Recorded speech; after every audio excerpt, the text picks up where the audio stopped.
avant la pandémie, c'était de 30 à 35 fréquentations à l'urgence. Ça pouvait être plus, ça pouvait être moins. La pandémie, évidemment, il n'y avait plus de monde nulle part, plus de monde dans les restaurants, plus de monde dans les cinémas, il n'y avait même plus de monde dans la rue. Fait qu'évidemment, il y en avait moins. Post-pandémie, on est autour de 20. Là, on est dans la post-pandémie, fin de 4e vague, c'est autour de 20.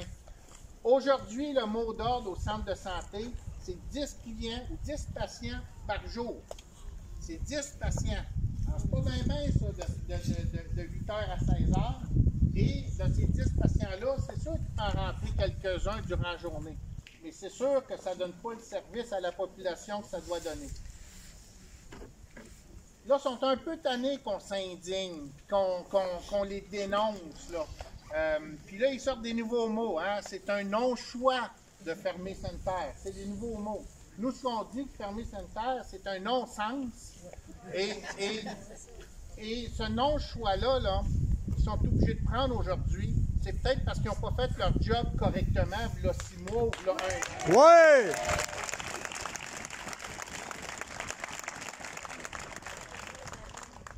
Antoine et Mindy ont parlé d'être un peu plus agressifs.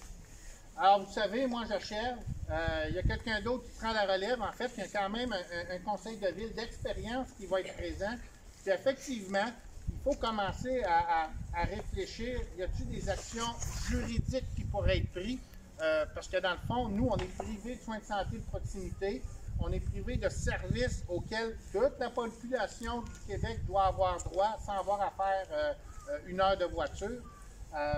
Alors, Nathalie Anne va vous parler de l'action juridique, en fait, qu'on vous propose comme citoyen. C'est une action citoyenne qu'on vous propose pour être capable de continuer à alimenter la machine vers cette indignation-là. Fait que celle qui sera assermentée la semaine prochaine, Nathalie Anne fait ça.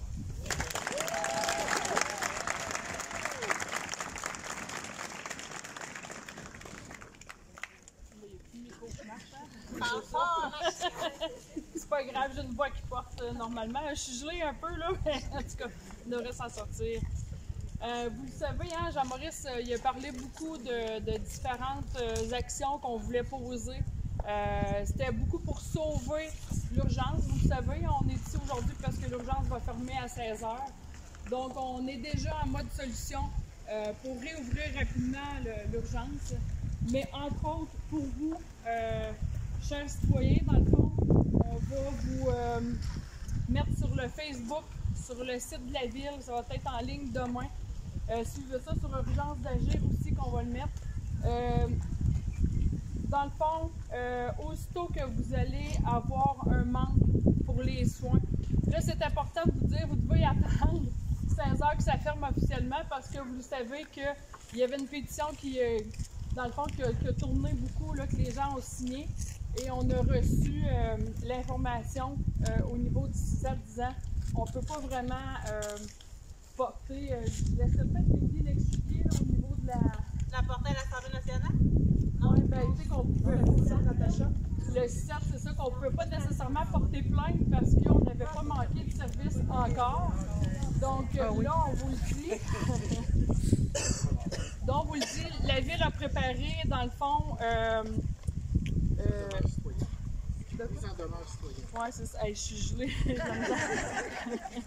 Une mise en demeure citoyenne, dans le fond, fait que si vous arrivez, il arrive quelque chose, vous êtes obligé de partir en ambulance, etc., vous êtes pris à Val-d'Or, un peu tout ce qu'on a reproché, dans le fond, aussi, certes, avec leur décision qu'on trouve encore épouvantable, bien, sachez qu'on vous aide, on va avoir, vous allez pouvoir, dans le fond, envoyer votre demande à Christian Dubé, à Claude Morin et à Caroline Roy.